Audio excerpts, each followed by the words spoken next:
Celebrating our connection with our pets. From all across the globe, this is Animal Radio. And here are your hosts, Hal Abrams and Judy Francis. Almost didn't make it in time. You always worry me.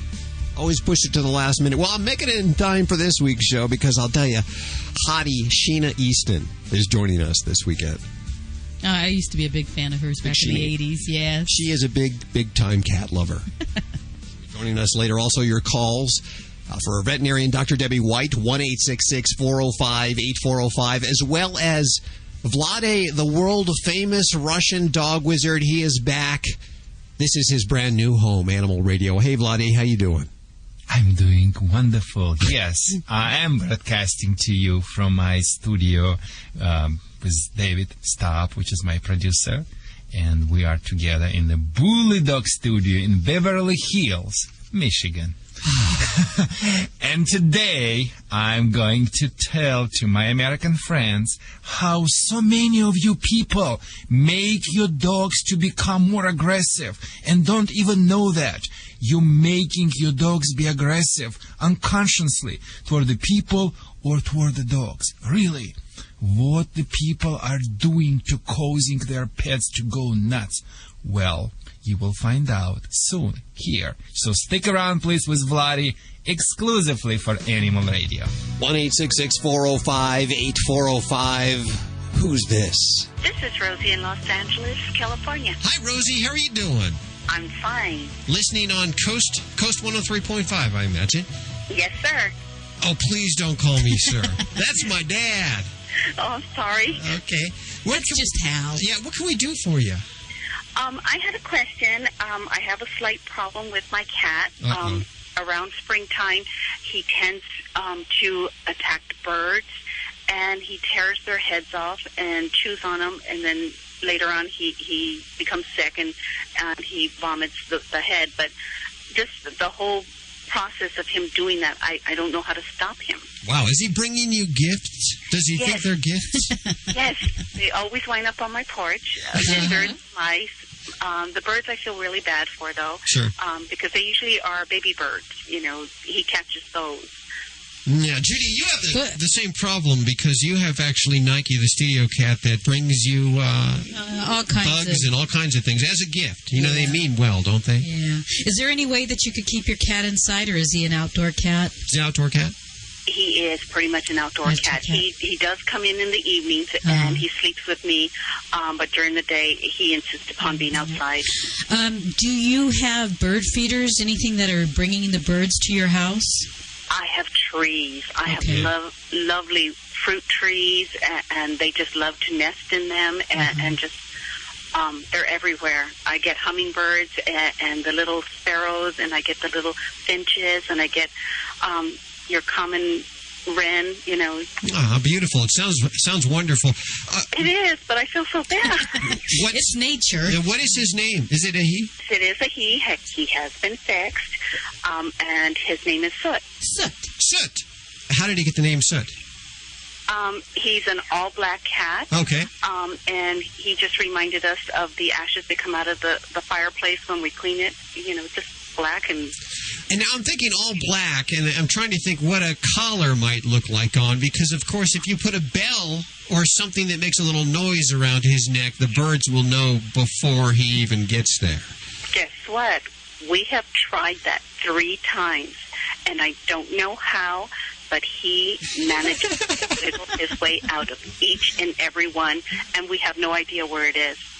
Oh, well, this is a tough one, though. Yeah, he sounds... He literally will just strangle himself, because we've made them tight so that way, you know, it won't go over his head, but not that it's choking him, but still, he manages to get out of each and every one we have bought him. Ooh. Because we thought of that. Yeah, that's a tough one, unless you put a harness collar around him, and boy, I know how that cramps their style. Still have to be careful, because a harness, while it may not slip off, he can become entangled in trees and limbs and stuff and actually hurt himself. Right, jumping fences. Mm-hmm. Yeah. I agree. How do you react when he brings a bird to you, a bird head? Does he eat the rest of the bird? No, we'll find feathers all over the place, but no, the rest of the body is intact and sitting on the porch, and then we'll know to look for. Yeah. My cat was the opposite. He would eat the heads and bring me, or he would eat the body, and leave the heads. I'd open the door and have heads on my porch. When he does this, how do you react? Do you, if I catch him, I scold him. Yeah. If I don't catch him, I just sweep it up and throw it away. I don't discipline him when I'm not catching him, because then he doesn't know why I'm disciplining him. If I catch him, then he knows, okay, I'm being yelled at because I am doing this. Whereas if it's just a gift to him that he's left on the porch, well, I'm not going to discipline him because he doesn't remember that he's left this as a gift and I killed something, We all know this, that they're doing this just to be nice, to bring you a gift, and they're not trying to be bad. But, boy, that's a tough one. You know what? We ought to put that out. Who would know the answer to that? We'll go to our supervisor. Okay, I'm going to ask for my supervisor. See if we can get an answer for you, okay? Okay, that would be great, because I had a cat before that did this, and he wound up with head mites. Ooh. And then, they literally eat the head of a cat, these mites. Ooh. They just get completely all over infested. And he's getting them from the birds? They get them from the birds, they do. Yeah. And I had to take them in, and they would scrape his head because they would just become crusted with this stuff from the birds. How old is Soot? Soot is, I believe he's 12. Pretty set in his ways, so I guess a cattery might be out of the question, huh? Yeah. Okay, well, I'm going to try to find an answer for you, and meanwhile, we'll send some toys, if that's okay, some treats and toys.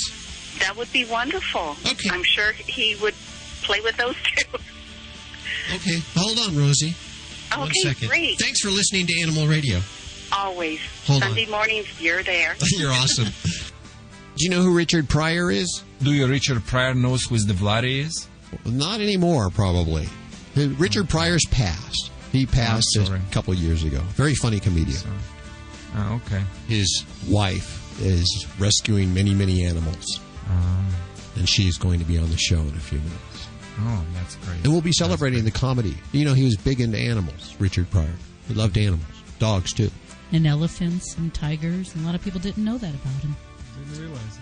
The Animal Minute is brought to you by Urinoff, the #1 vet-recommended urine odor and stain remover. To purchase, visit www.urinoff.com. Urinoff, finally, something that works. Dogs or cats, horse or emu, animals are people too. On any given afternoon, neighbors might see David Valentine and his 2 goats jumping up and down on his backyard trampoline, and it's got them hopping mad.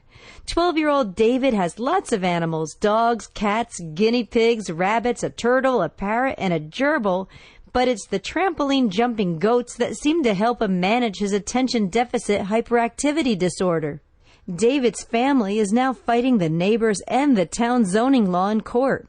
David's mom calls the goats a miracle and a gift from God. David thinks the goats motivate him more than the other pets because they're like a kid with ADHD. They don't listen very well. That's kind of like me, he said. I'm Britt Savage for Animal Radio. Animals are people too. Animal Radio. There's lots of reasons to need a urine odor and stain remover. Your dog's afraid of thunderstorms. Cat hates being alone. You've moved into a new house. But there's only one reason to buy Urinoff, because it actually works. Urinoff's high-performance formula gets to the source of the problem and removes it permanently, even cat urine. Many odor removers claim to work, but thousands of loyal Urinoff customers, even vets, swear by it. If urine odor is a problem in your home, reach for Urinoff, the odor remover that actually works. Available exclusively at www.urinoff.com or your local vet. Buddy, don't do that.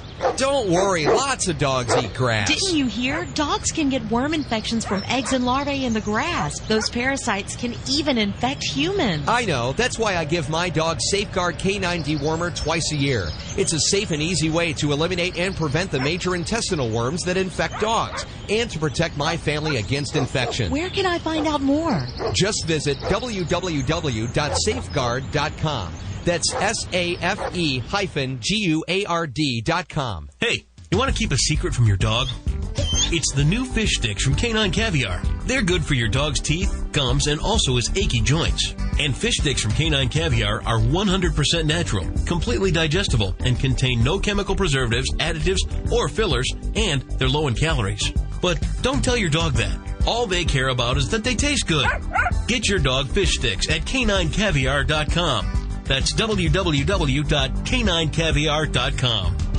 Did you know that dogs can get worm infections just by eating grass, and that those same parasites can also infect humans? Protect your dog and your family by deworming your dog twice a year with Safeguard Canine Dewormer. For more information, visit www.safe-guard.com. That's SAFE-GUARD.com. Flavocin keeps cartilage, tendons, and ligaments healthy and joints flexible. Hear what people are saying about Flavocin. Concerning my dog Zodiac, I started her on the Flavocin probably about a month and a half ago. I have to tell you, for a 13-year-old German Rottweiler with spinal arthritis, she made a turnaround in less than 7 days. We had thought that we might be losing her this year and have to put her down, but she seems to be really reacting to it very well. To find out more, visit www.yourolderdog.com. That's yourolderdog.com. Hey, this is Cesar Milan. When I'm not doing the Dog Whisperer, I'm listening to Animal Radio. Stay balanced. Physical therapy is common in human medicine, and veterinary practitioners of animal therapy say the benefits for their patients are remarkable.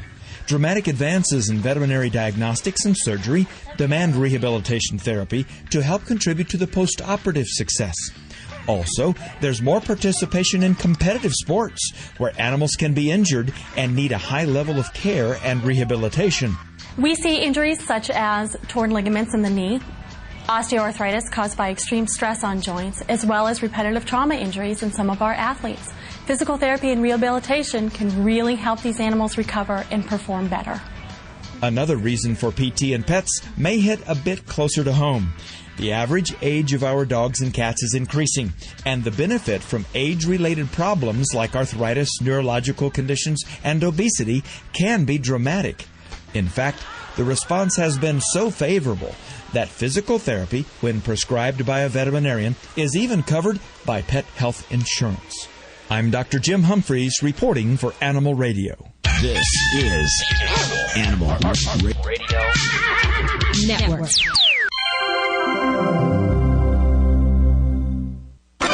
I got these little dogs. They're supposed to be for protection, and they don't watch but the dinner plate. There are 2 Malamutes. A friend gave me 2 Malamutes. They're beautiful, intelligent dogs, right? Because they be reading the dog food can and Alpo, no meat byproduct, no soybean. Yeah, this will be fine. Rich, fix this up for us, will you? Could we have a little wine with that, please? Celebrating our connection with our pets. From all across the globe, this is Animal Radio. Jennifer Pryor and her late husband, actor-comedian Richard Pryor, shared a passion for the animals. I remember his stand-up act. He would become a German Shepherd, or he would suddenly become deer in the headlights. They actually worked together very closely, championing the causes of both wild and domesticated animals, whether it was helping save baby elephants stolen from their mothers or rallying politicians to prosecute animal abusers. I didn't know that. Way before it was popular to do that. And today, Jennifer continues the calling without her husband, but with the same unwavering conviction, and she's joining us today. Hi, Jennifer. How you doing? I'm doing great, thanks. That's a lovely introduction. Nice to talk to you both. Well, you know, you're doing so much work. Tell us a little bit about what you are doing right now. Oh, gosh, I'm doing everything from A to Z. First of all, you know, I've got a doggy here I'll put outside. Yeah, who is that? No, you don't have to put him outside. A doggy I need a home for. We are, first of all, working on a project producing a film about Richard, which is very exciting. And, you know, on one hand, one of my passions is his legacy, obviously, protecting it, enhancing it, and making sure he is placed in the pantheon of greatness where he belongs, comedic greatness. And this other legacy, of course, which is such a huge passion of both of ours. He remains with me, of course, in spirit and in my heart every day. And we do rescue. We do hands-on. Pryor's Planet does hands-on rescue. Yeah, Pryor's Planet. What is that? It is a 501c3 that was established approximately a year before Richard passed. And we had been very active in the animal rescue and advocacy community at large, and you did a great job at describing some of the things that we were active doing. I don't think a lot of people knew that side of Richard. They did not know that side of Richard. You know, I was talking to somebody yesterday about that, and they said, well, Richard has such a fierce, predatory, if you will, demeanor and presence in the world stage, if you will. And he was that character on stage, in fact. So I bought a Doberman Pinscher, one of them bad motherfuckers. Somebody stole him. That's how bad that motherfucker was. And I got him from a dog home, you know, and somebody had abused the motherfucker because every time I talked to him, he'd freak. You know, I said, hey, champ. Man, don't do that. You're f***ing with my hand, man. I can't take it, Rich. It's a real boundary, man. I just can't take it. Can't you slide a note under my paw or something? You're f***ing with me, man. I can't dig it, man. They get good, though, when they get older. Like, you can't stare at a Doberman. Like most dogs, you can stare them down. You know, look at them and they go, you stare at a Doberman too long, they go, I don't play that shit. And then they show you their teeth, right? Look like I'm smiling, motherfucker. I'm about to get off in your ass. He would stalk the stage like a panther, going after his comedy, and he was fierce too in his private life. Let's be honest. I married him twice, by the way, so I know of which I speak. I had what was that about? Oh, my dear, it was, you know, I've got the scars to prove it. But I gave as good as I got. But you know, back in the day, it was hardcore rock and roll and a thrill a minute. And we were young, and there were drugs involved, and you know, the fact that Richard and I had an opportunity to come back together in obviously a more mature way, and certainly diminished as he was with the disease of MS, we were able to resurrect the good and certainly come together with such wonderful causes as animal rights and rescue, and really turn lemons into lemonade and live a life of great purpose. Oh, awesome. Yeah, and it was, I mean, who gets that opportunity, right? Because, you know, there was a lot of debris from the past. Yes. There was a lot of fun, but there was a lot of, you know, so Richard had that dark side, but what people don't really understand is that, and actually, you know, I think what draws people to Richard is that he possesses this incredible magnetism, animal magnetism, if you will, but his soul was so pure and so vulnerable and so good, so essentially good. One of the times I spent with him early on back in the day was in Hawaii, in Hana, Maui, Hawaii. We were walking through the fields and where their cows were in the pasture, and he had a conversation with a cow. Mr. Cow, how are you doing today? and he gave voice to the cow, as he did in his comedy. You know, and you mentioned the deer, but he gave voice to German shepherds, but he had this entire conversation with this cow, and you know, I mean, I was peeing in my pants. I was touched beyond belief. I thought, this is a person who has such profound compassion. And I fell madly head over heels in love, you can imagine. Because, I mean, what's more sexy to a woman than that sort of vulnerability, right, Judy? Oh, yes. You got to have pets and to help you out. You know, I got a horse. He helps. He makes the grass grow. You know, I got a miniature horse about this big, and the man helped me produce my TV shows. Bert Sugarman, he gave me this horse instead of money. And the horse don't do nothing but eat and horses be weird, they while they walk. They're none of it. Richard had this incredible compassion. He had, when I started going out with him, he had a Great Dane he rescued and a miniature pony.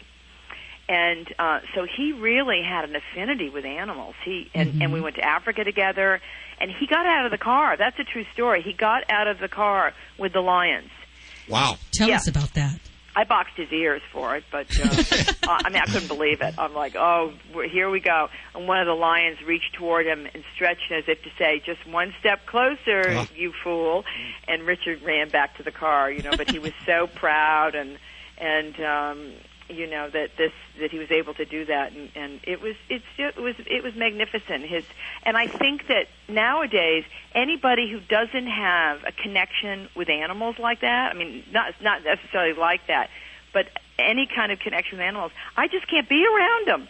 Well, you know, it's interesting. Your broad connection extends from dogs to elephants to horses. It's the whole spectrum of animals. Yeah, it is the whole spectrum. My work locally with Pryor's Planet, of course, is mainly focused on dogs. I mean, we you know, because I'm not rescuing lions and giraffes and monkeys in Los Angeles. So my hands-on rescue has to do with the dogs. My advocacy work is with the larger beasts, if you will. And I work with, you know, any kind of cruelty. I worked on the with Obama a couple of years past on the horse slaughter ban, and you know, and that still needs to be. Still need a federal ban on horse slaughter. Which one of these candidates do you think are most compassionate towards our causes?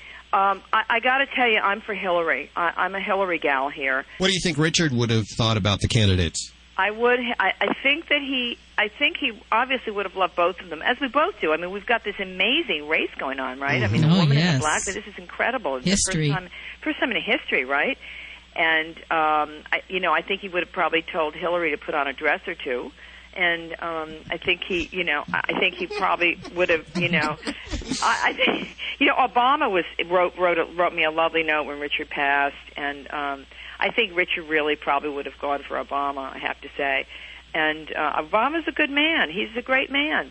You can't shake that. But he's a great guy. I happen to think Hillary is brilliant and quite capable, though. You are a great inspiration, I got to say, for all of us. Bless your heart. Thank you for saying that. I really appreciate it. Richard was a great inspiration, too, He kept going in the face of his illness, and he kept finding purpose and renewal in that purpose. And it was amazing to see that and to watch that. And he still gives me and continues to give me great inspiration. Where can we learn more? And where can we give money to the organization? And of course, yes, if you're please. listening on Coast in Los Angeles or anywhere in Southern California, this is one of your local organizations. You might want to help them out. Oh, yeah, please. Every penny goes to the animal. We don't take any salaries, nothing except absolutely a penny. Every cent goes to the animals. www.pryorsplanet.com. That's PRYORSPLANET.com. We've taken quite a few sick animals in lately. We've taken in a bait dog who had her teeth filed, and she was almost dead from starvation. And we've taken in a little puppy mill dog who can't walk, whose legs have to be fixed. She needs surgery. Mm-hmm. We've got a great amount of expenses, and we are funded by donations only. And listen to all my dogs barking. Only thing about Dobermans, though, they let burglars come into your house, right? I mean, they say, burglar, come on in, come on, yeah, come on in. How you doing? You looking for shit? Come on in the bedroom, let me show you. Come on, look under the bed, get the jewelry, yeah, right there in that box. Yeah, you gotta come on in the kitchen, let me show you silverware. Come on, now, hurry up, get it, yeah, there it is. And then the burglar hit the door. That's when the motherfucker turned into the exorcist. Right, get it? I want to play. And when you come home, that's where you find that burglar, right? Help me! Please help me! No, sound like the fly. Help me! The dog is going to eat my out. They be serious, Judge. You're listening to Animal Radio. You can learn more about today's guest at animalradio.com. Log on. Learn more. This is an Animal Radio News Update made possible by the Simple Solution Natural line of 100% biodegradable pet care products. I'm Bobby Hill for Animal Radio. Firefighters in every city deal with victims of smoke inhalation every day, and sometimes those victims have 4 legs and a tail. Now, the Champaign, Illinois Fire Department Squad 171 is equipped with special oxygen masks designed to be used on everything from gerbils to Great Danes. Thanks to the efforts of a local brownie troop, the department received 3 oxygen masks made to fit animals of different shapes and sizes. Until now, when firefighters encountered a pet overcome by smoke, they resorted to using standard human-sized masks, which didn't work as well. Deputy Chief of Training Eric Mitchell said, quote, These masks will be a better way to deliver oxygen to pets. The girls from Troop 2523 sold over 220 boxes of cookies to raise the money needed for those special masks. Pope Benedict XVI is a cat lover, according to several sources who've known him for years. When the Pope was a cardinal in Germany, a newspaper reported his affection towards cats, and later he took care of felines who lived in the garden of the Vatican, often bandaging their wounds. One Italian newspaper in 2005 reported the cats would usually walk him to his office with the assistance of the Swiss Guard.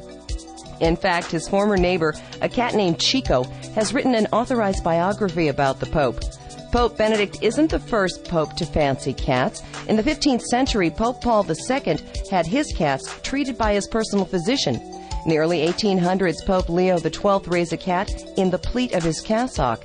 And according to a report in the London Times, Pope Paul VI once dressed his cat in cardinal's robes.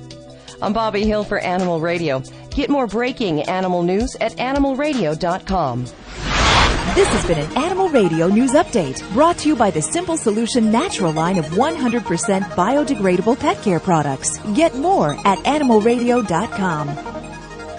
Does that pesky pet stain keep reappearing after you've cleaned it with a household cleaner? Try Simple Solution Stain and Odor Remover. Simple Solution is formulated specifically for pet stain and odors. The unique enzyme and probacteria formula breaks down the glue-like proteins in pet urine, then absorb all the leftover particles, leaving your carpet completely free of harmful residue. So no more magical reappearing acts or pets returning to the area. Simple Solution products are available at pet specialty stores nationwide.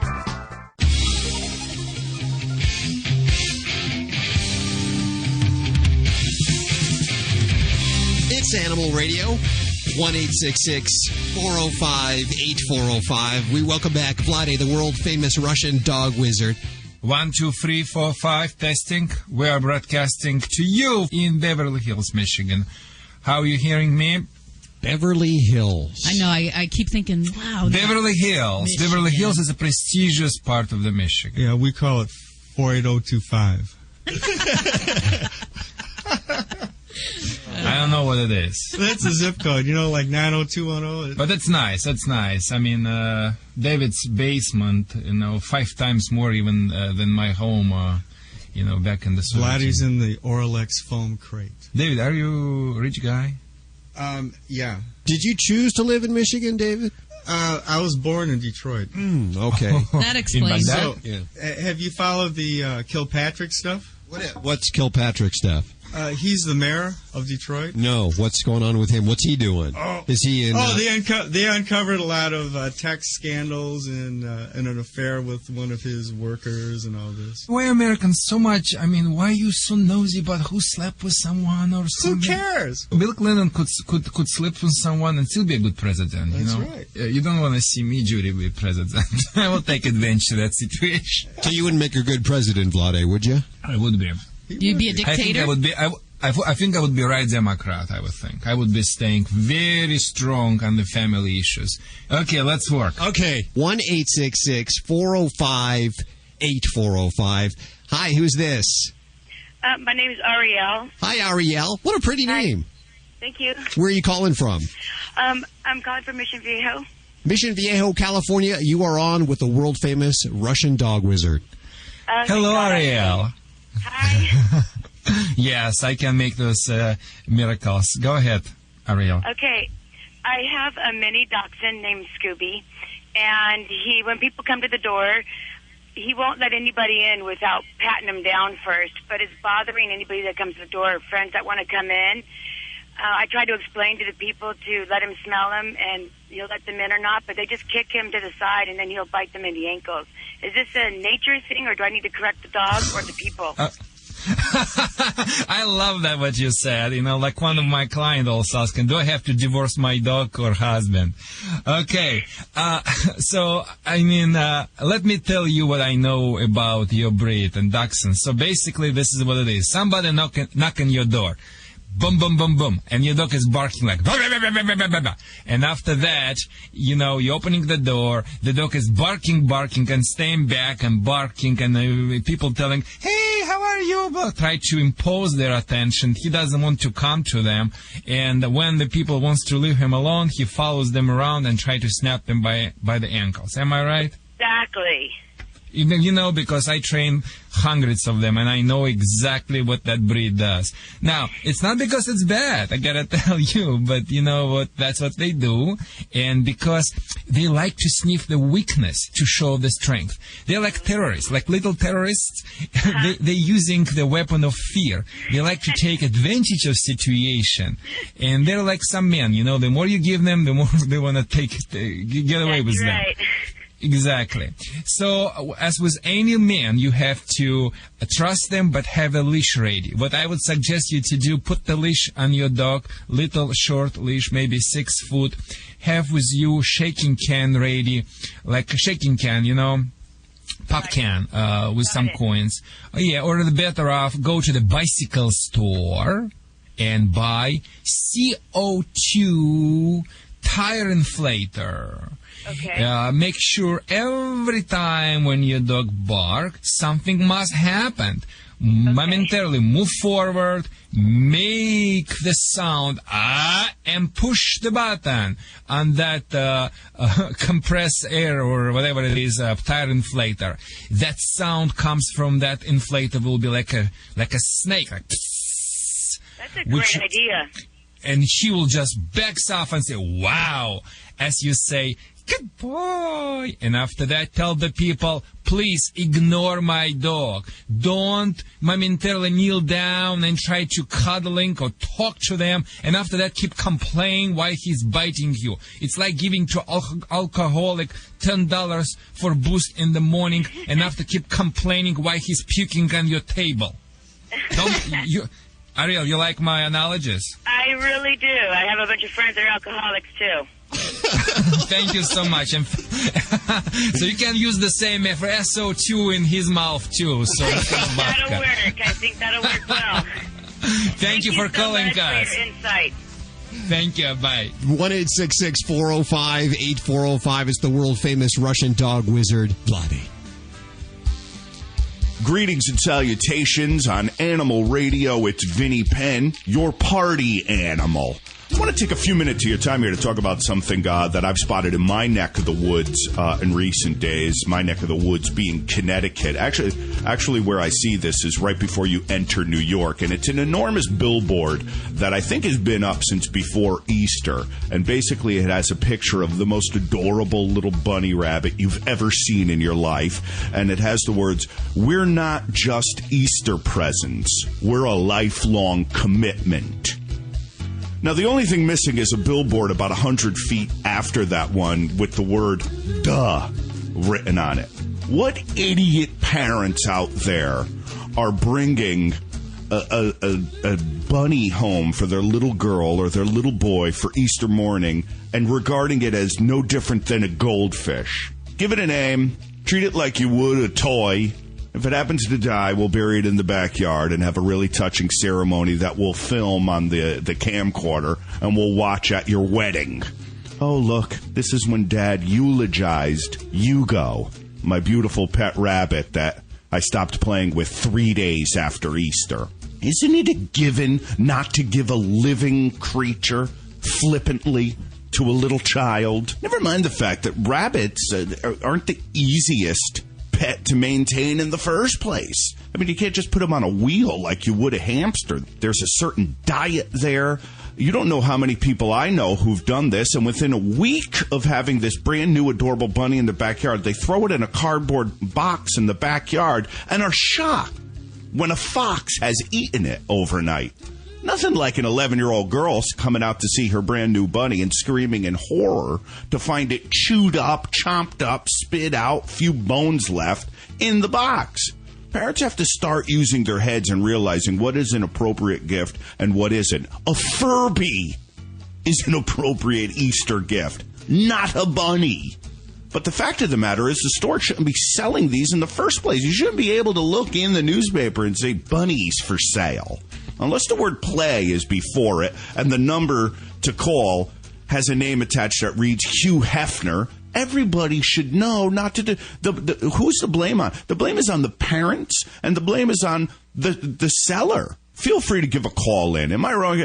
Everybody should know bunnies are not gifts, unless their name is Kendra, and you're buying it from a man with a pipe in his mouth. I'm Vinny Penn, Party Animal, Animal Radio. 1-866-405-8405. Hi, who's this? Hey, this is Mark from Maryland. Hi, Mark from Maryland? Yep. How you doing today? I'm good. How are you? Very good. What's on your mind, Mark? Hey, I have a question for you. I have a 1-year-old German Shepherd named Champ, and I was told not to get him fixed until he's 2 years old because they need to let the testosterone kick in. Does that make sense? That is such a myth. Such a myth. In fact, getting him spayed getting her spayed or him neutered early on will prevent some uterine cancers in females and other cancers in males. So it's, that's an old myth. That's like an old wives' tale. Some people say they need to go through their first heat, but that is so wrong. What, Judy? I was just going to say, with doing the neuter early, you can reduce the chance of getting prostate cancer as well. Yes.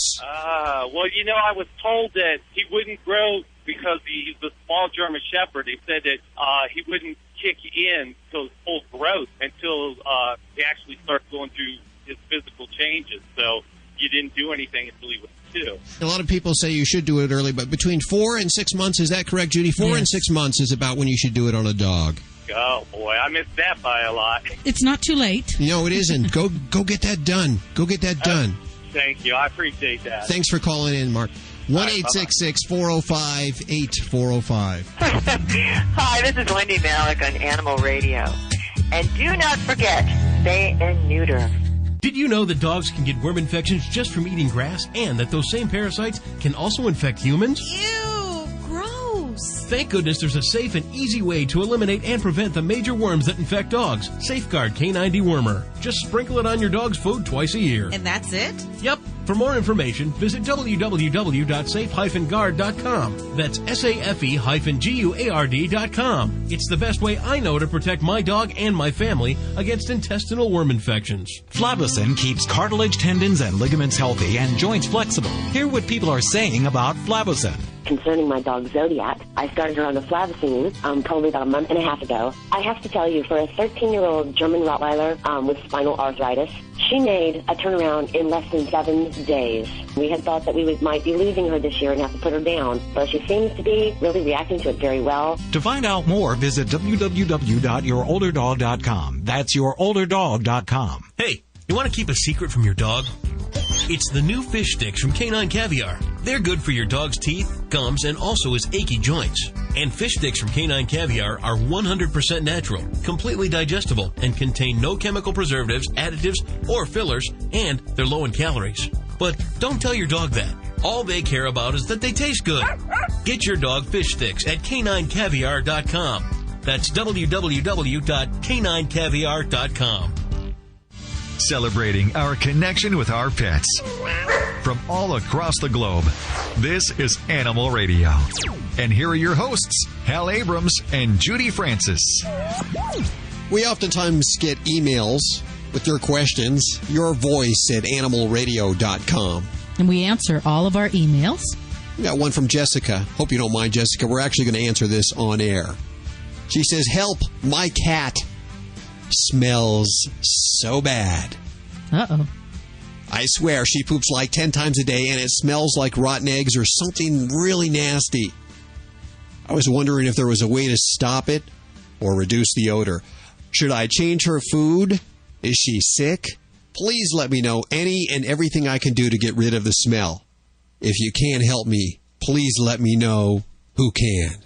Thank you. Smelly cat, what are they feeding you? Everybody! Smelly cat, it's not your fault. Monica! They won't take you to the vet. Chandler!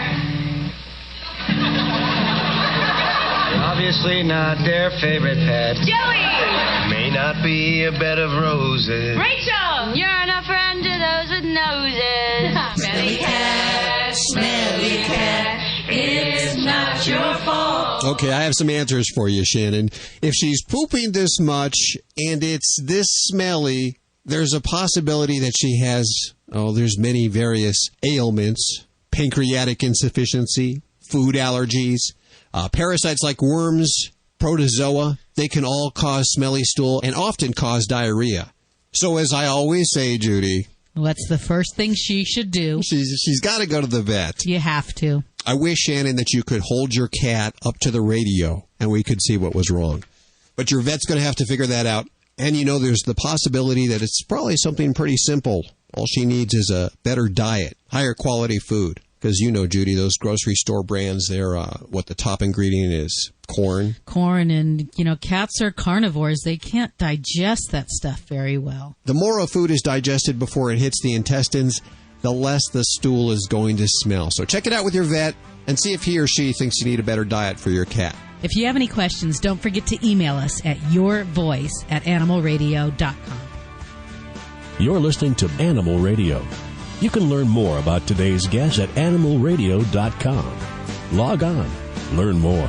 Dogs or cats, horse or emu, animals are people too. A barking Chihuahua in Lancaster, California got a cruel punishment when 5 burglars put her in the freezer as they rifled through her family's home.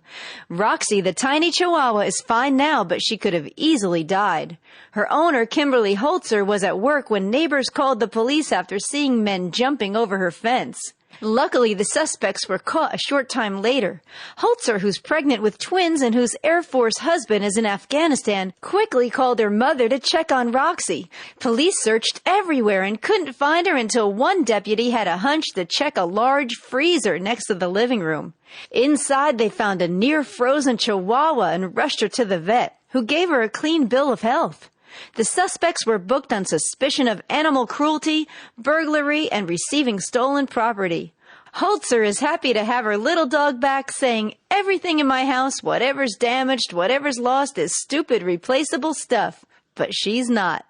I'm Britt Savage for Animal Radio.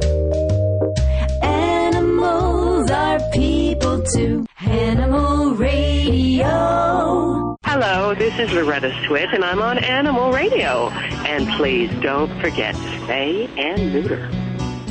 Toxic pet food caused the recent deaths of more than 100 dogs nationwide. But improper food storage and handling at home can also threaten your pet's health. Sometimes people buy too much pet food so that it'll last 6 months. But within a few months, it isn't very fresh anymore.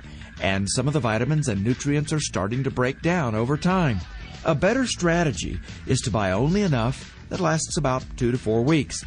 Pet food should be stored in an airtight, hard plastic or metal container. Paper bags are subject to insect and rodent infestation. Pet food shouldn't be stored near stoves, hot water pipes, or heating ducts. Heat and moisture can cause food to lose quality much faster. The FDA continues to investigate the aflatoxin poisoning incident involving 19 brands of Diamond, Country Value, and Professional Dog Food. For the Veterinary News Network at myvnn.com, I'm Dr. Jim Humphreys.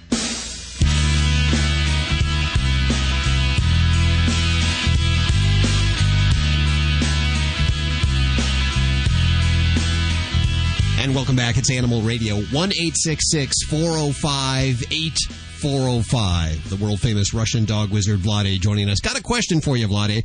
This actually came in on the phone lines just about 10 minutes ago. They didn't want to go on the air. They say their dog is licking everything. And apparently this is a problem. They don't like it. It's licking everything. What is going on in this dog's head here? Oh, you know what? The dog licking everything for a couple of reasons. Reason number one, it's maybe compulsive disorder. Reason number two, maybe the dog has no another job to do. So what I would do first, I would check with the vet, of course, make sure the mind is healthy and the body is healthy. And after that, I would give that dog something else to do instead of lick. For instance, I would play with him hard by using fetch as the great game, maybe take him for a walk through the structures, run with him a little bit, maybe do bicycle with him, maybe put the backpack on him with a couple of, like put some weights in the pockets, maybe a couple of Aquafinas for waiting, and make sure the dog goes back and back just habitually, and go back and back, run back and forth, and after that maybe put the collar and leash, and after do let's go, sit, stay, calm down. I especially would focusing on the control exercise, which is sit, stay, and down stay. People, 1 minute sit, stay takes as much energy as 1 mile to run. From that time, I would fulfill all my dog's needs. Now, from this time, the dog should be exhausted, tired dog. Tired dog is the good dog. And after that, I would see if after that my dog would lick anything, I would correct it. I would correct it by using compressed air devices, which emits compressed air. It's by name Pet Convincer. I would use sound device. I would use maybe dropping shaking can next to it. I would maybe simply or maybe sharply using my canine hand as the canine jaw and fingers as the teeth, like it's shown in DVD Obedience for Life. And I would momentarily touch that special points, like shoulder blades, and make command and freeze. So I would startle it, saying it's my way to telling him that's not right. That's not the right things to do. And if this stops, I would praise him.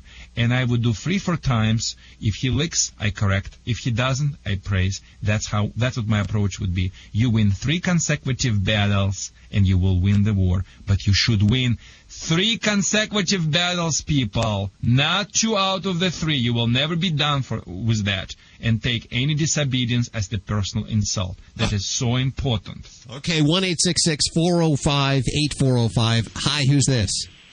Hi, this is Kate. Hi, Kate. Hi. I'm calling in about my dog. She's a Rhodesian Ridgeback. She's about 8 years old, and I'm fairly certain that she has pretty severe separation anxiety. Every time we leave the house, she has accidents. Even if it's just for us to go to the mailbox and back, she'll pee. So we can't leave her out of her cage, and so when we go to put her in the cage, she'll run and hide. And I'm calling to find out if there's anything we can do to kind of help ease her anxiety. Sure, Kate. Where does she sleep? She sleeps on a dog bed in our bedroom. Okay. First of all, I would move that dog bed to the living room or family room away from you. My approach would be break dependency, increase the confidence. Breaking dependency, you should stop her from chasing you as the laser beam. In other words, when you're walking down your house, when you're walking through your house, make sure do not allow your dog chase you or walk behind you. Don't even look at her. If she is chasing and following you around from one room to another, turn around toward her, tell her, move forward her, just try to startle her away from you, like you displeased with this, just invading her personal space. After turn around and continue go wherever you're going. So I would really, really make sure that I am not kissing and hugging her all the time. I would give her cold shoulder. I would not giving her welcome home celebrations or grieving when I leave the house. So in other words, when you come home, don't say, hey, how was your day? Kiss and hug. Just ignore her 10-15 minutes. And before you leave the home, don't even look at her. I would do obedience training with her, especially before I leave the house. I would put the collar and leash. Let's go, sit, stay, calm down. I would do running with her in the morning, as far as putting the backpack on her and run with her back and forth to make sure address that her physical needs. And by doing this, she's gonna become tired. And when she's tired, she's not gonna think about you leaving the house. I also would supply her with a nice toys, chew toys, and something would be so special, just like special when you leave the house. You're not gonna put them around the house when you're home. I also maybe sleep with those toys myself, put them under your arm, and in the morning I just put them around before I leave the house, so she would express that anxiety on those toys. And remember, I would also use Canine Lullaby. Check it on internet. Canine Lullaby. That is the amazing music which is calming the dog down and make sure all separation anxiety is evaporating. It's amazing music, specially designed for separation anxiety. Works as miracle. And check our website, which is 911dogwizard.com. 911dogwizard.com. We have an amazing CD on separation anxiety, which I highly suggest you to get, or DVD, which is very visual. Check it out. Hey, thanks for your call. 1-866-405-8405. That's all we have for this hour. If you're leaving us now, remember there's lots more streaming online 24 hours a day at animalradio.com. Write that on your unk.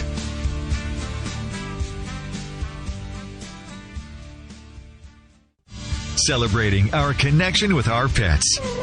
From all across the globe, this is Animal Radio. And here are your hosts, Hal Abrams and Judy Francis. Do you know who Sheena Easton is? No. She did the exercise video, didn't she? Yeah, she did. Don't know if she did besides that. other things. Hell,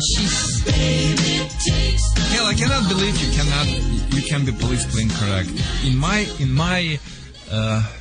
my view, in my picture, you are such a, good boy. Me? Yeah. I'm a good boy?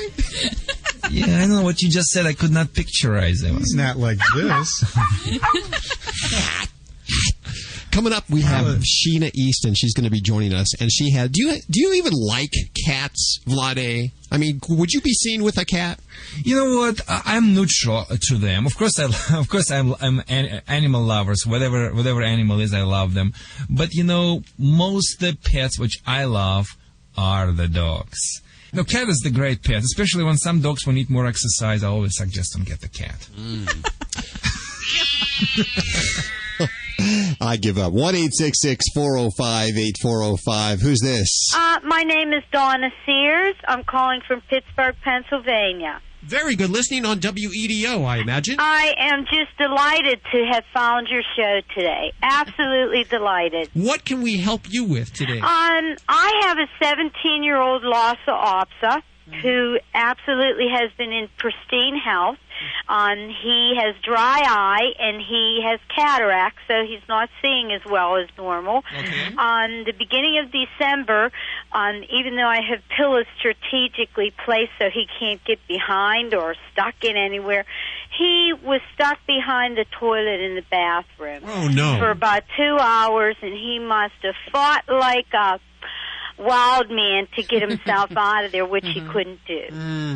So we've reached the point at the vets that I've had his back, legs, and spine x-rayed, and they tell me that he has arthritis, very bad from the back end to the legs back.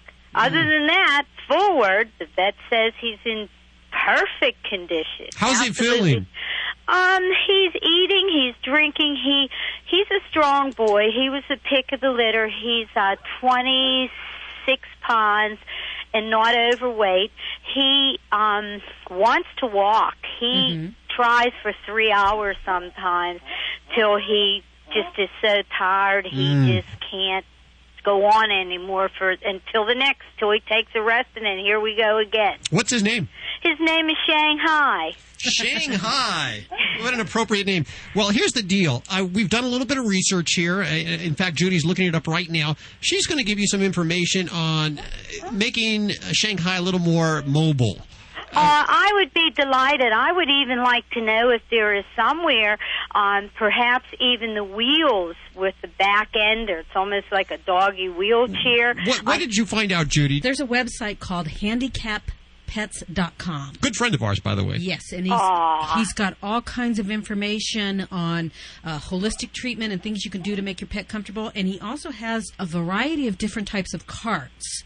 There are carts for a dog who is paralyzed in the front. There are carts for dogs who are paralyzed in the back. And sometimes these carts can get expensive, so I believe he has used carts, too. You're kidding, because I found out that they were close to $300 plus shipment. Well, yeah. And when I was there today at the vet, she did a blood test. She says, we could try, I'm not going to say this right, Prozac? Prednisone? Prednisone. It's a steroid, yes. And she said she has had a lot of luck with it. And he's the type of animal, holistically, he's never even been dipped.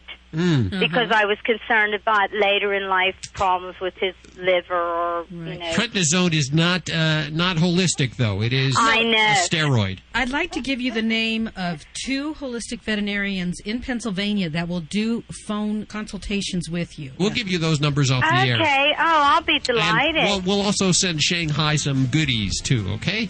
We'll go into the prize closet and pull out some good stuff for Shanghai. I'm looking for some prayers right now. I'm going to send my prayers, too, okay? All right. And like I think a lot of other people are at the same point with their older animals, and it's like, what to do? Well, animals are living longer these days, just like people are. Yep. You got to take care of them. Hold on one second, Donna. 1-866-405-8405. Hi, who's this? It's Nita. My name is Juanita, but you can call me Nita. Nita. Where are you calling from? In L.A. In L.A. Listening on Coast?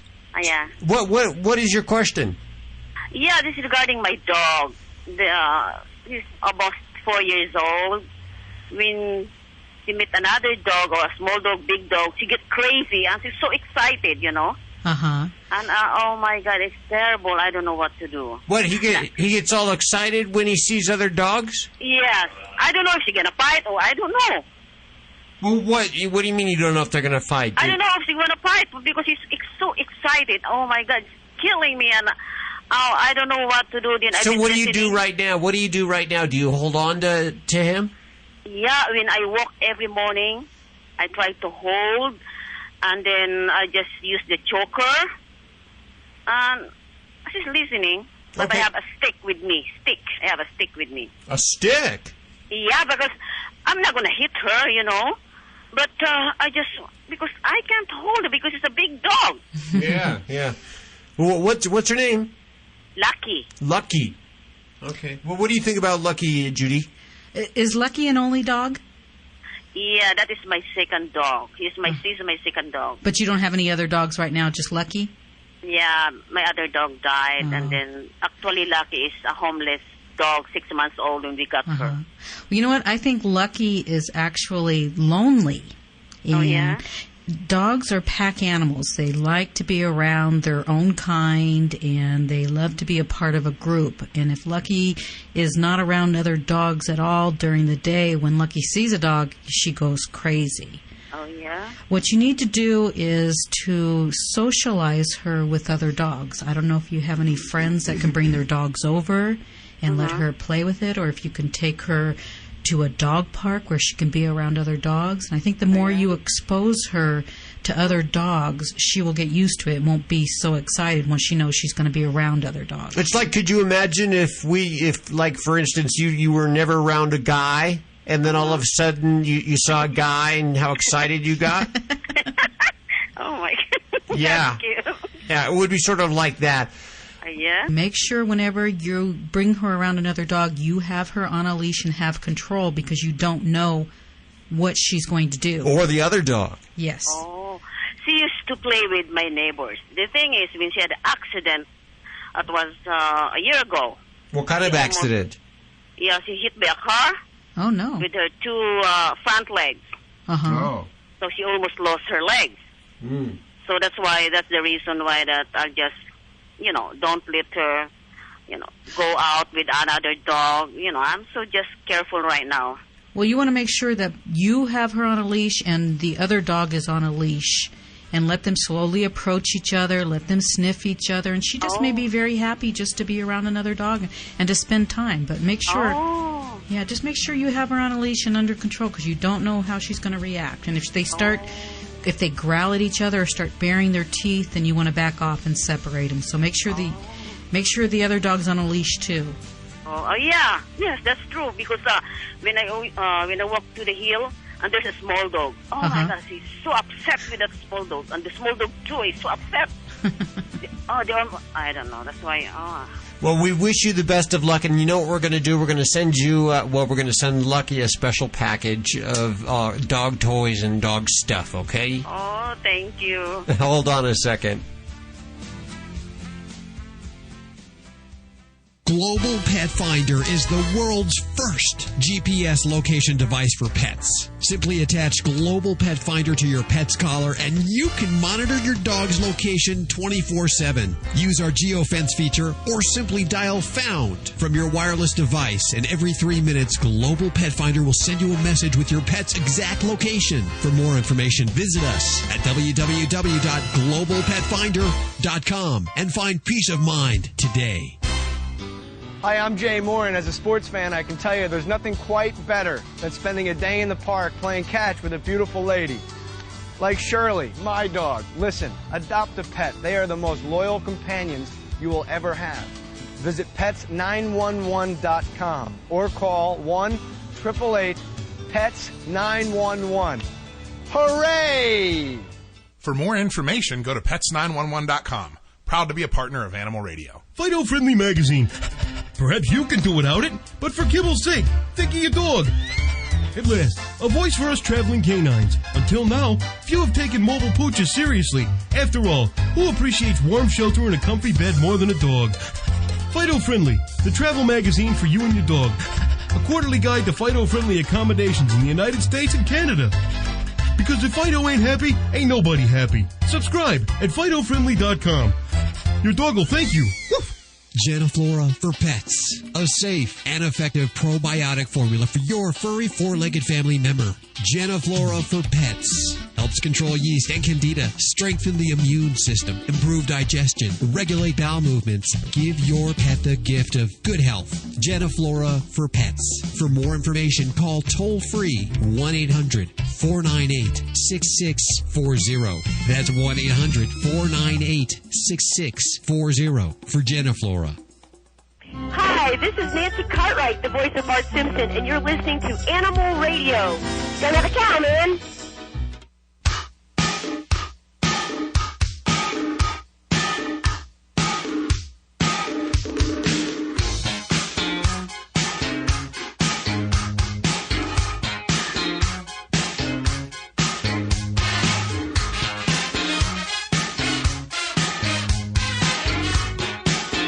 Welcome back. It's Animal Radio with Hal and Judy.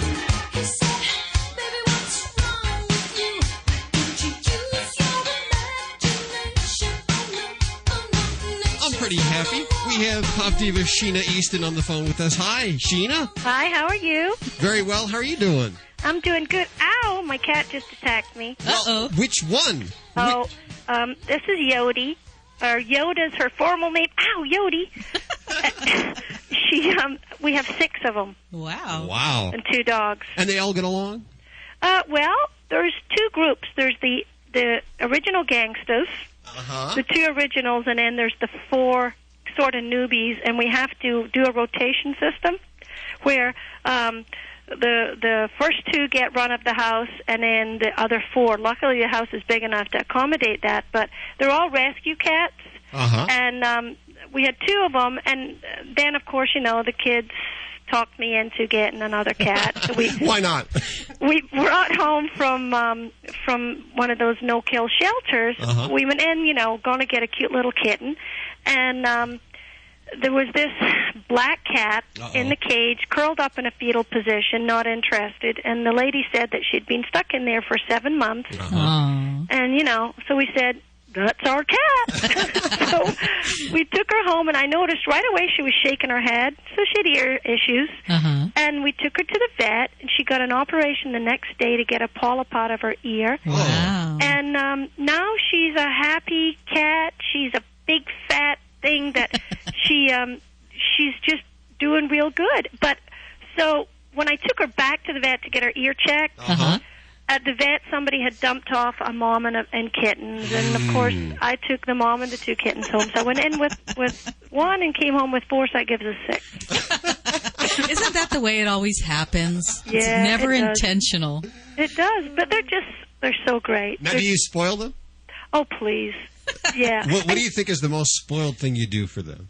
My cat? Yes. Oh, my goodness. What's the most spoiled thing? Yeah. Well, that's hard to come up with. I mean, one of the original cats, right? The original gangsta. The original gangsters. Her name is Puffy. And she's the most spoiled on the planet because she had panleukopenia, and she was supposed to die at 5 weeks old. Not a lot of survivability. What is panleukopenia? A cancer? What is that? Panleukopenia is essentially a extreme form of distemper. Oh, distemper. Okay. And if you look it up on the internet and just look at what any cat that's less than 16 weeks, there's about a 90% death rate. Ooh. And both these kittens were 5 weeks old. So first of all, they spent a weekend in the emergency, and then I took them to my vet. And this vet, God bless her, she is like the best person in the world.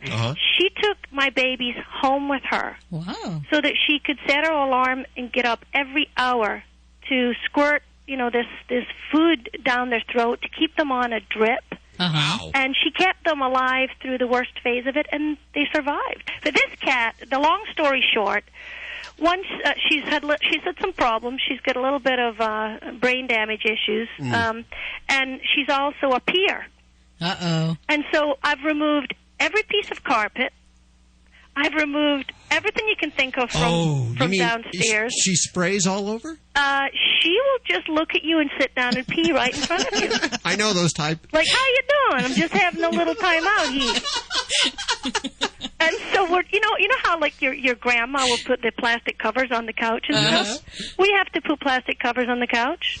Yes. And take them off when we want to sit there. It's a nightmare. So and now she's on pills to try and help her not do it. What kind of pills is she on? She's on, kitty downers. Kitty, like Buspar, or is it Prozac, or is it? It starts with an A. An A, okay. Does it work? We're going to research that because we actually know that multi-cat households like that. That is a problem. And we know cats like this that last resort is to go to medication like Buspar. They're anxious cats. They pee all over. Well, all of the cats have no litter issues, but Puffy always had a litter issue. And I'm one of those people. I'll research everything. I have every book on cats you can think of. And right from the get-go, the signs were there. She has never attempted to cover up when she goes in her litter box. When she was a kitten, all the other cats go in there fastidious. They'll be in there for an hour digging.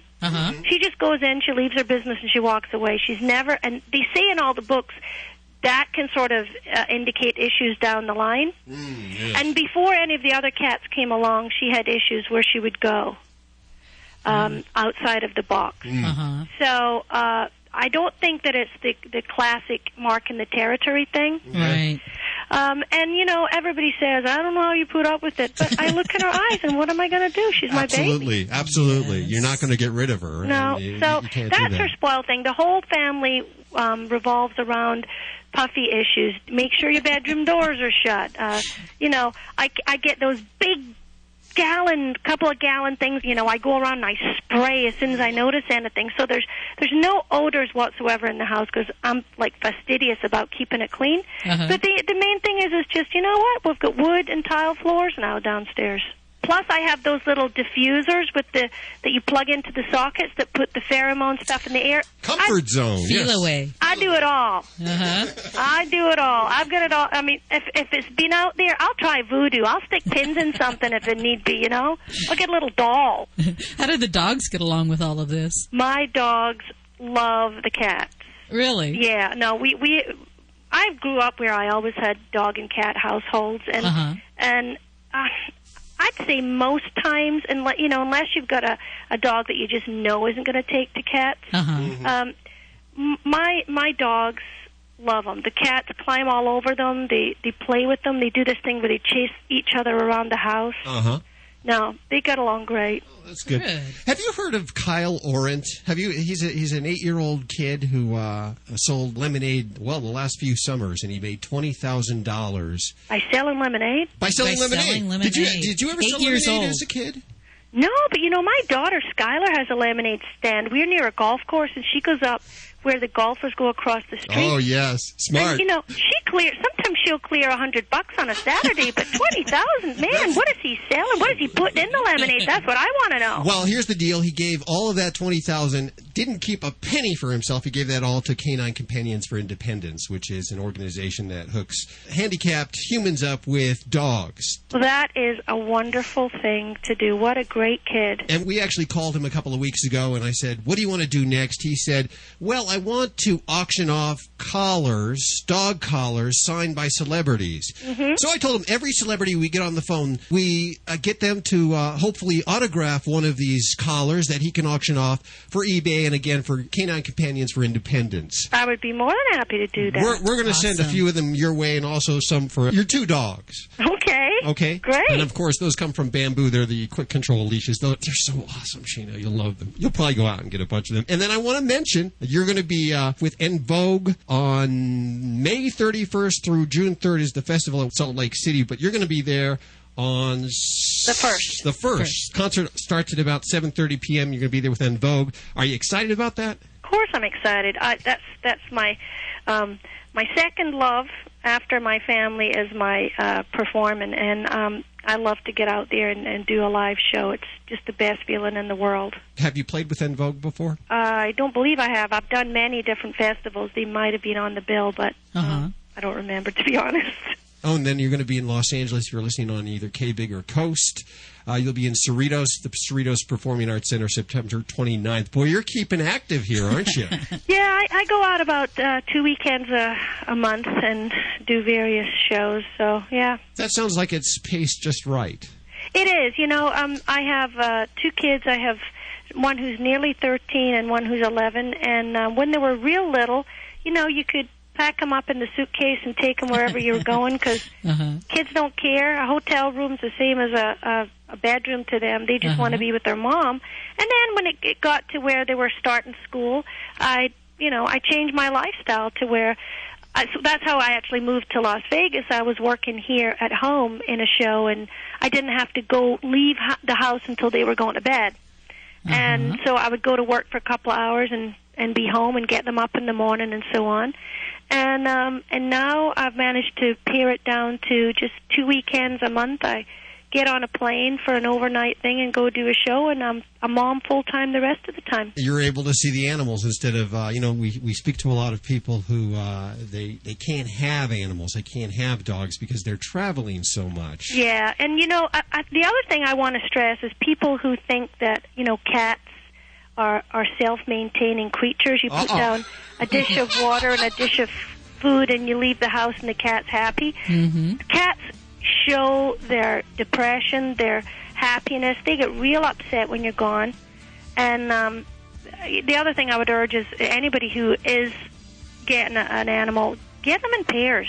Get them in pairs, yeah, that's a good idea. Go rescue 2 animals at the same time that get along. Maybe they're caged together, or were kittens together, or puppies, or came from another home, because they need companionship, and they need attention, and they need love, and animals will really thrive on the amount of love you give them. And that is just as important as clean water and food. It is a big myth that cats are solitary animals that are low maintenance. And the other thing is people say, but cats don't seem to have a personality. It's like, what? Every single one of my cats have a uniquely distinct personality. It's amazing. It sounds like you love your animals a lot. Oh, man, I'm telling you. My kids told me that, I'm basically going to be a crazy cat lady. But they said that I don't get crazy cat lady status until, they said that the thing that will define that is when they leave to go to college and I live alone and I move into a tiny little apartment and I have 20 cats. And that could very well happen. Well, that's not the worst way to go. I'll tell you that right. It's not the worst way to go, let me tell you. We love our cats very much, and there's guys too like me. I might be the old cat guy that just has a bunch of cats, and it's a new generation, and it's happening to the guys too. Yeah, it's good. Sheena Easton, thank you so much for joining us today. Thank you very much. You're listening to Animal Radio. You can learn more about today's guest at animalradio.com. Log on. Learn more.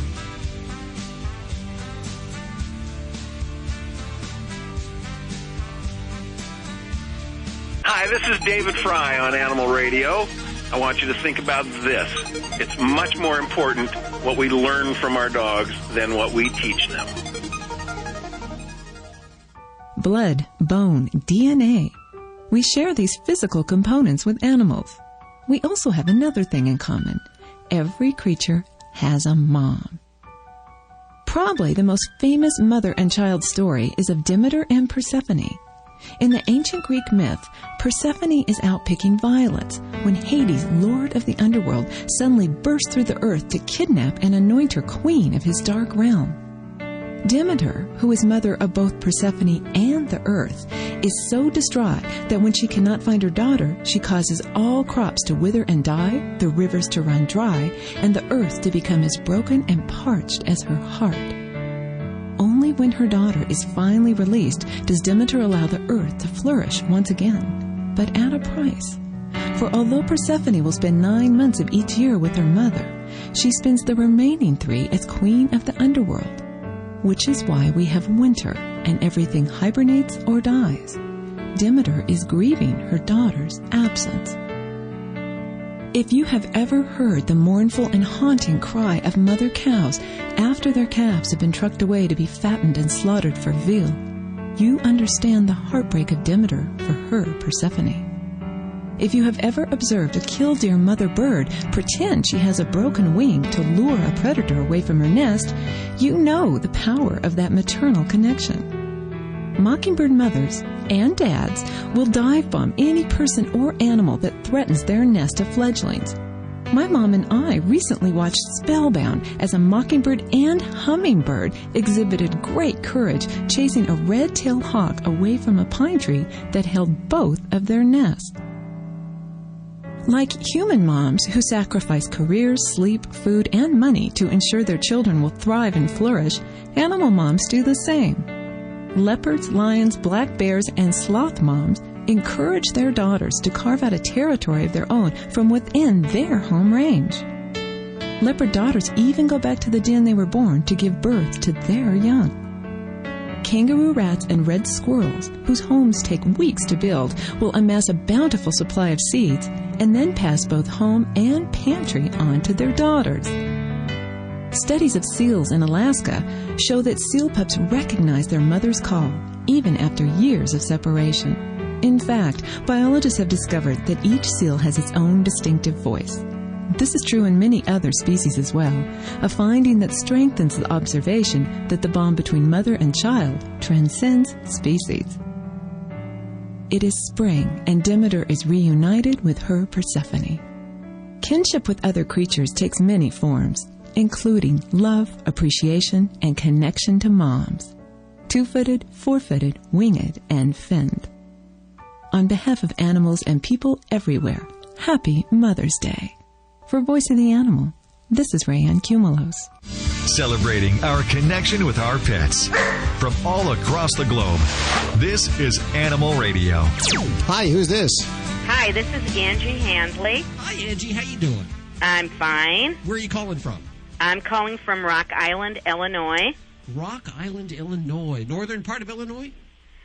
No, central, right along the Mississippi River. Very good. You must be listening on the Internet. Yes, I am. Glad we have that there. What can we do for you today? I have a question. I have a dachshund that is 1.5 years old. At 8 months, she was sprayed, and I don't think it took. And I'm trying to find out why and what I can do about it, and also if what I'm seeing is the fact, I don't know what's involved when they do it, when they do the surgery. But she's had a lot of problems initially after the surgery, and now a couple times a year, or I've seen it 2 times now since the surgery, where she's actually has a very smelly discharge. Is it like a menses? Yes. Okay. Yes. And, of course, that's very annoying, and I'd like to know what I need to do, and should I go back to the same vet? Yeah. It's kind of scary if he didn't do his job. Well, he may have done his job, and it may not be intentional, but there is absolutely 100% many stories of spays that don't fully take. Or were just partially done. They didn't complete everything and remove everything. And Oh. It may not be that your doctor intentionally tried to do this. In fact, I probably think that he had the best intentions in mind. I think you're right on track. I think you're right on target as far as what's happened. Yeah, if you see it a couple times a year, a dog usually goes into heat about 2 to 3 times a year, usually every 6 months or so. So if that's what you're seeing on a regular basis, it sounds like she is going through her cycle and everything wasn't removed and she should be taken back in and have it all done. I have it done again. Yeah, unfortunately. Okay. Yeah, that's what you want to do. You want to make sure that she's spayed and everything's removed. Right. Well, and you know what? I don't like to hold her that much when she's going through this, and that's not a good feeling because she is a lap dog and she loves the attention and she doesn't understand what's going on. Yeah. She sounds like a cutie, though. Oh, she is. She is. She's the love of our life, and we've got a big boxer to go along with her, Mutt and Jeff. Oh, wow. Well, I'll tell you what. You go back to the vet. We're going to send your... What's your dachshund's name? Gigi. Gigi. We're going to send Gigi some dachshund stuff, okay? Oh, great. We'll go through the prize closet and dig out some toys and stuff. Okay, well, that's really fantastic. Hold on one second, Angie. Thanks for listening to Animal Radio. Hi, Animal Radio. Hey, it's Kevin Fitzgerald. How are you? Doc, how you doing? How are you guys? You never know who's going to be calling when you pick up the phones here. That's right. This is awesome. Dr. Kevin Fitzgerald, of course, from Emergency Vets on Animal Planet. How are you doing? Well, I'm good. Hey, listen, we just had a caller. Maybe you can help us with this. They had a dachshund that was spayed, or they thought it was spayed, but it kept going into heat. And as far as I know, that can happen. Is that correct? Well, it can happen. You can, inadvertently leave a piece of ovary, leave an ovarian remnant that will hypertrophy and it will compensatorily start to cycle again. And so what you need to do is with hormone levels, see if the animal is cycling. So, just pull a progesterone. There should not be any. And then also you can sometimes pick it up on ultrasound. Oh, really? But ultimately, if that's the case, you just go in and do an exploratory and remove the ovarian remnant. Now, here's the question. Do you go back to the same doctor that you went to the first time for the spay? Well, I think so. I mean, I think, we're all people, and I think people, if they do make mistakes, like to, make things right. And so I think that, I think that the veterinarians as a group are honest people and would like to make things right. Very good. I'd like to say that I haven't made mistakes over the years, but, we're all people. We're all human, that's right. People sometimes think that doctors are like God and that they have absolute control, especially in the court system. You see malpractice left and right. No, we're rapidly becoming a nation, of people, I think, that want to blame somebody else all the time. And, with a lot of these conditions, a lot of these animals, they get old or they get conditions that it's not the owner's fault. Certainly it's not the people that, give them care, their caretaker's fault. But it's not the veterinarian's fault either for answering the door and just trying to help them. And so I think, nobody wants to be accountable anymore for anything. And that's for sure. Taking on these animals, it's a commitment. It's a commitment for, sometimes 15 to 20 years. And so I think that these guys depend on us for good judgment and good care. And so I think expectations are high on the part of the public about veterinarians, and they should be. They keep our feet to the fire and keep us honest. And we can offer so much more than we could when I got out of school 23 years ago, We got a kind of a disturbing email this morning about a dog that got into a medicine cabinet. Yeah. And I thought this was kind of interesting that a dog could open the cabinet and get in there. I've always maintained that anything a kid can open, a dog can, and they're naughty. And the most disturbing thing about medicine cabinets is a recent New England Journal of Medicine article said 50% of human medications that are prescribed are never given.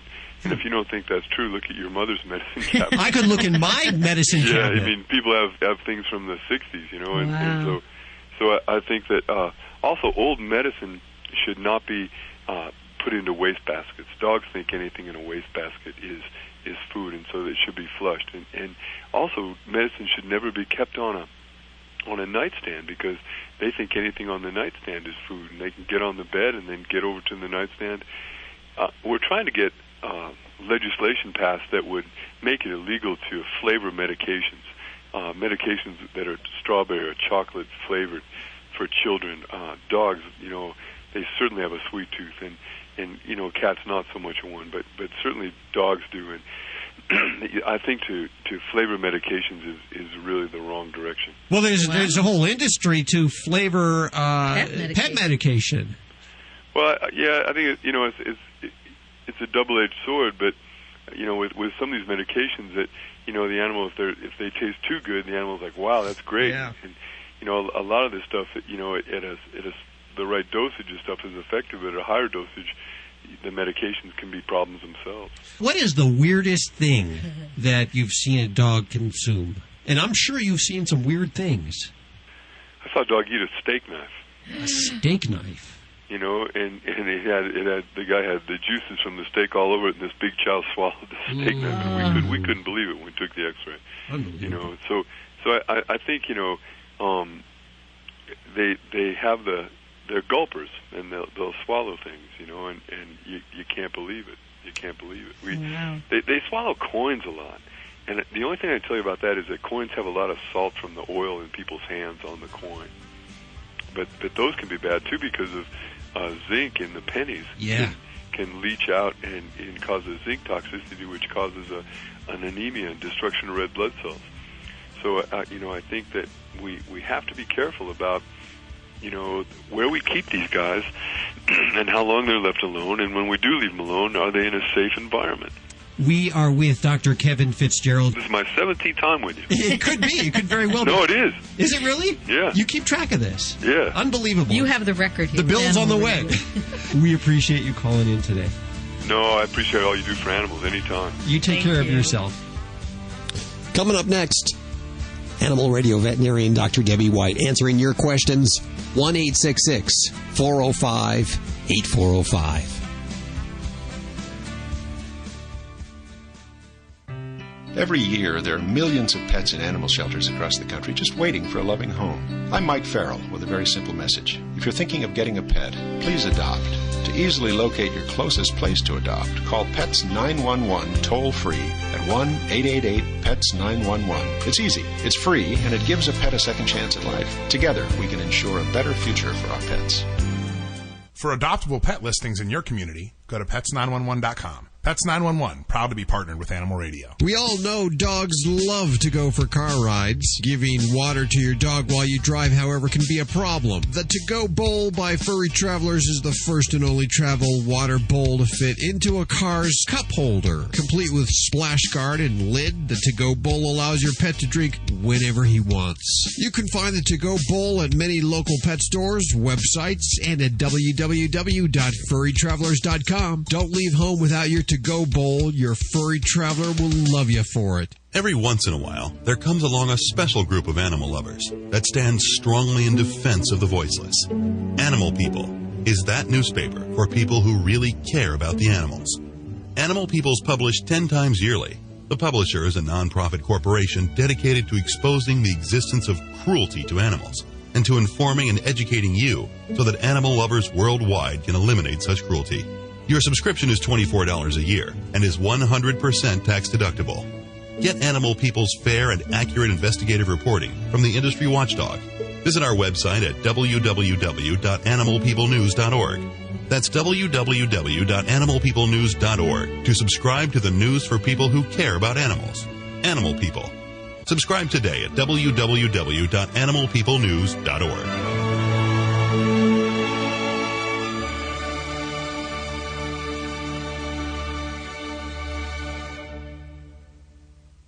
Remember, the advice you hear on today's show is for entertainment purposes only. Please be sure to consult your own vet regarding your pet.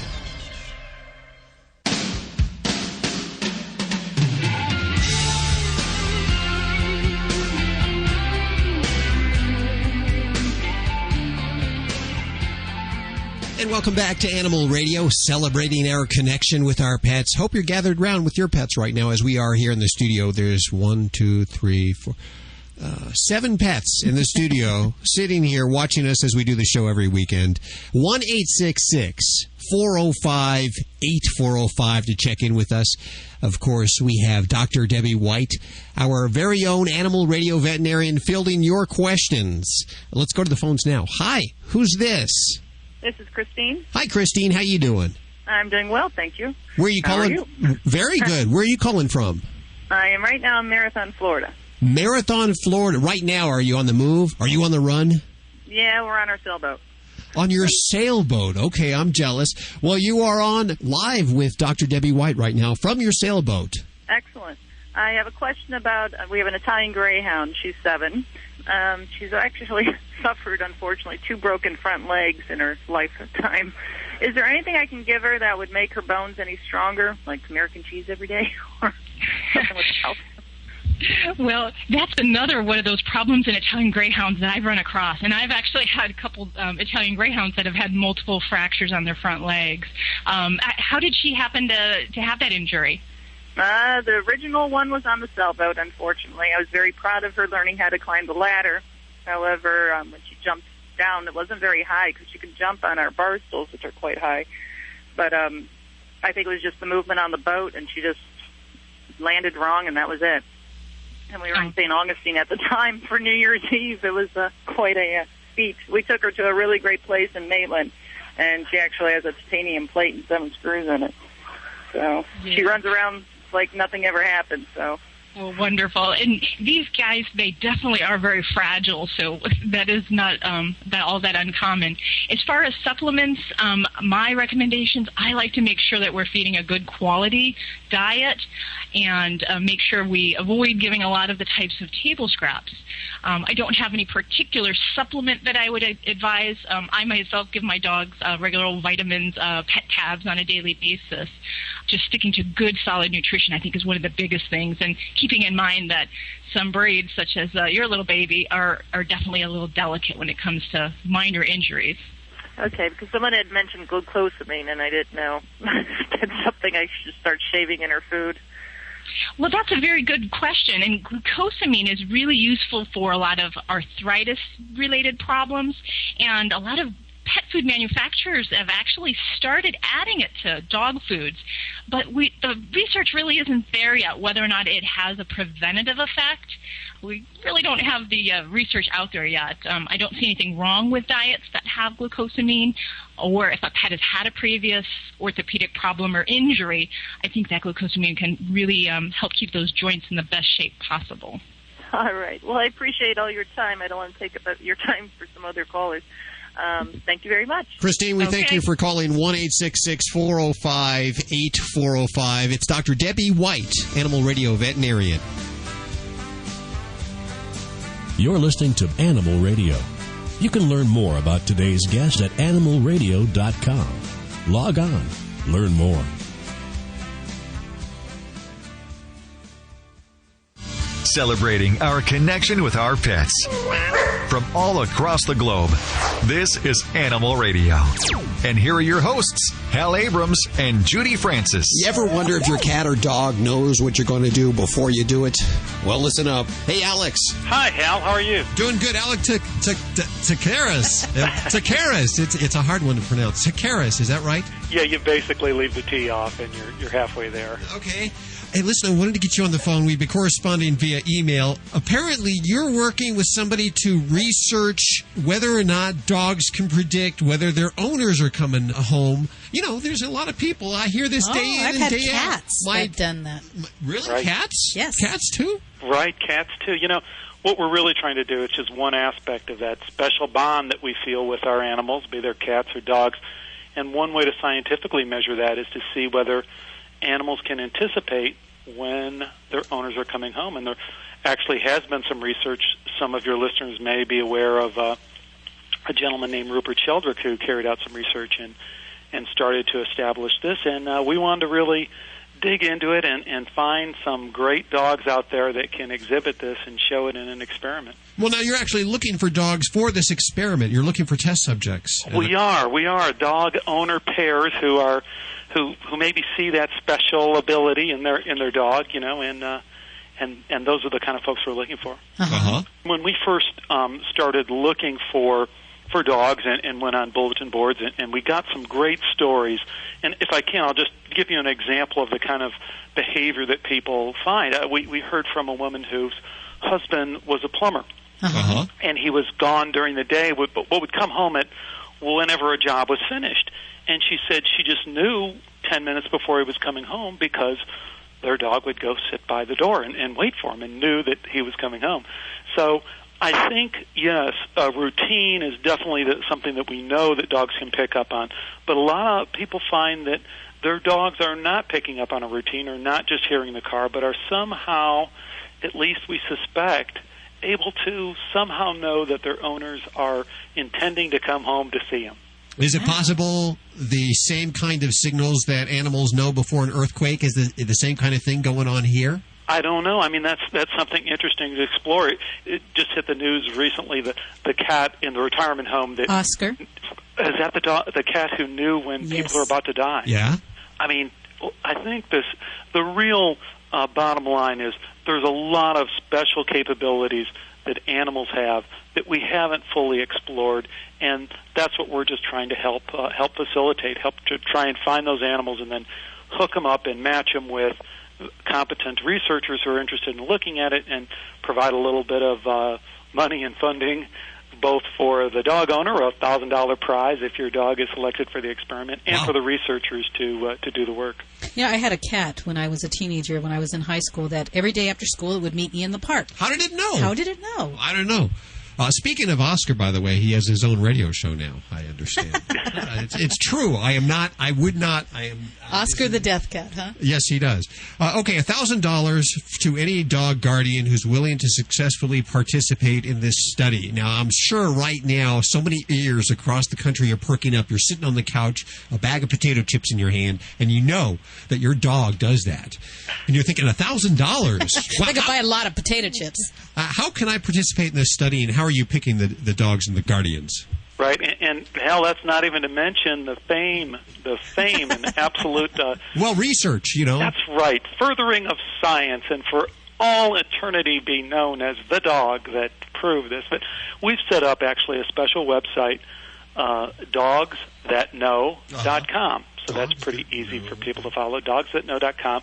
And there's instructions for how you can take the first steps of, as you were kind of alluding to, checking and making sure that your dog isn't just picking up on some routine or some other signal that you're giving. So you can kind of do a little bit of testing yourself, and then if that works out, we really, really encourage you to contact us further, and all through the process, actually, and then we'll find a good researcher to hook you up with. Okay, but you say we could do a little bit of testing ourselves prior to contacting you. There's a couple simple things you can do to run a pretty good controlled experiment. An easy way is if you have a friend who's willing to help, have the friend come over while you go out on an errand. Okay. And the friend would just keep track. If they wanted to videotape it, that'd be even better. But just basically keep track of the dog's behavior, where the dog is sitting, where the dog is going while you're out. And then at some time, not pre-selected beforehand, but you would call your friend who's out on the errand and say, time to come home. And from that moment forward, you'd also measure the dog, and does the dog now go to the window and spend a lot of time at the window, or is it basically the same behavior until they pull right up into the driveway? Mm-hmm. Now, the experiments that have done before, sometimes the results are dramatic. 80% of the time during which the owner is coming home, the dog has spent by the window, versus during normal times, the dog is spending 15 to 20% of the time by the window. So for a lot of dog owners, dogs and dog owner pairs, the results will be pretty dramatic. You said cats? About 30% of dog owners reported seeing this same behavior in their cats, and about 40 to 45% of dog owners did. Dogsthatknow.com, is that right? Dogsthatknow.com. And, of course, links to everything you've heard on today's show at animalradio.com. Alex Takiris joining us. We appreciate your time and hipping us to this. Let us know what the results are. I would love to keep your listeners informed, and probably within 3 or 4 months, we will be posting the results as they come in. So even the preliminary studies will be available for people to look at. There'll be video, and I think it will be something that's, no matter what the results are, I think it'll be fun for people to explore and investigate and be part of this project. We'll talk soon. Okay, thanks a lot. That's all we have time for this hour. I want to thank Sheena Easton for being our special guest, and of course you, Vlade. Okay, thank you for giving me this English lesson. Remember to spay or neuter. Always adopt and don't declaw. No. One more time. Let's do it. You were wrong. Okay. You were wrong. You never took the drama classes in your school. No, I Drama classes was mandatory back in Russia. Follow them. They really knows what they're doing. Okay. So go ahead. Spay or neuter. Got to do a little faster, don't you? I think there's a time difference. Hold on, There's a Dave. little time difference. Chief, Dave, let me teach you now. Okay. Spayed or neutered, always adopt and don't declaw. That's Spay or neuter. Always adopt and don't declaw. There you go. We'll see you next week for more Animal Radio right here on this fine station. Bye. Bye. This is Animal Radio Network.